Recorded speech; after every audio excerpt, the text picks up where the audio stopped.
Chers frères et sœurs, bonjour, soyez tous le bienvenus à cette prière du matin. Commençons notre journée sur l'intercession de la Vierge Marie. Au nom du Père, du Fils et du Saint-Esprit. Amen. Je vous salue Marie, pleine de grâce, le Seigneur est avec vous. Vous êtes bénie entre toutes les femmes, Jésus, le fruit de vos entrailles, est béni. Sainte Marie, Mère de Dieu, priez pour nous pauvres pécheurs, maintenant et à l'heure de notre mort. Amen. Notre-Dame du Mont Carmel, priez pour nous.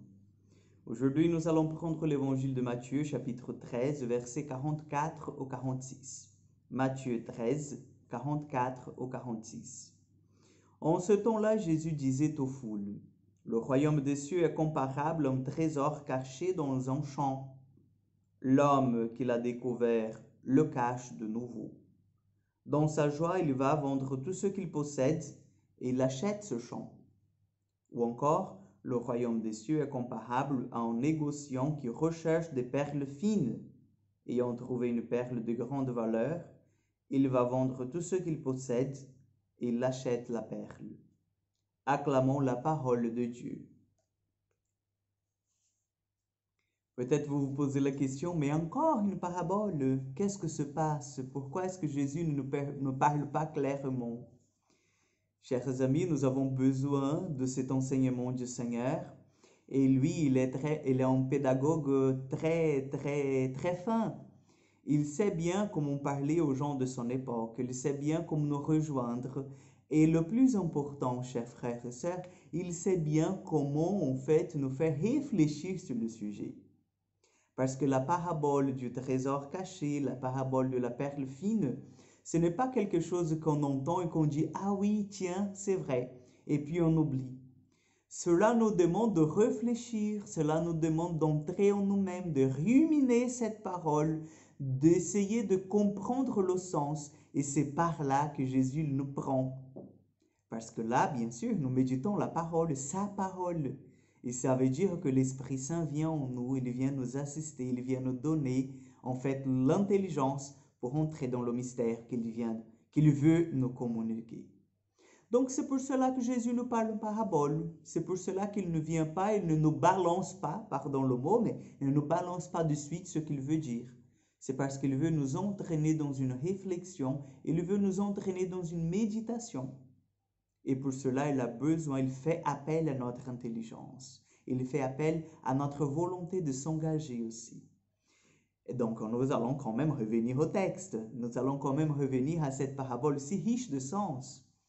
Parce que lorsqu'un homme retrouve en fait un trésor, il est tellement content qu'il va vendre tout ce qu'il a pour acheter ce champ où le trésor il était. Et puis, il prend un autre exemple, l'exemple en fait de cet homme, ce négociant, ce marchand qui recherche de perles fines, et puis il retrouve la perle qui a la plus grande valeur qu'il n'a jamais eue dans sa vie. Et puis il va vendre tout ce qu'il a pour posséder cette perle, parce que lui, il sait qu'elle est d'une grande valeur, d'une valeur inestimable. Chers frères et sœurs, qu'est-ce que cela vient nous dire dans notre vie spirituelle? C'est que si nous n'avons pas encore tout laissé à cause du Christ, pour suivre le Christ, si nous sommes encore plongés dans nos vices, dans nos péchés, c'est parce que nous n'avons pas encore rencontré le royaume de Dieu dans notre vie. C'est parce que, chers frères et sœurs, nous n'avons pas encore rencontré l'amour du Christ. Vous avez vu en fait l'histoire de Jésus, la rencontre de Jésus avec la pécheresse qui allait être lapidée, l'histoire de Jésus avec Zachée qui était un collecteur d'impôts, un pécheur public, tout le monde savait ce qu'il faisait. Vous savez l'histoire de Jésus, la rencontre de Jésus avec les apôtres qui avaient leur profession, leur famille et qui ont tout laissé pour suivre le Christ. Ils ont tout lâché. Zachée a dit, Seigneur, je vais vendre mes biens pour pouvoir en fait réparer le mal que je fais.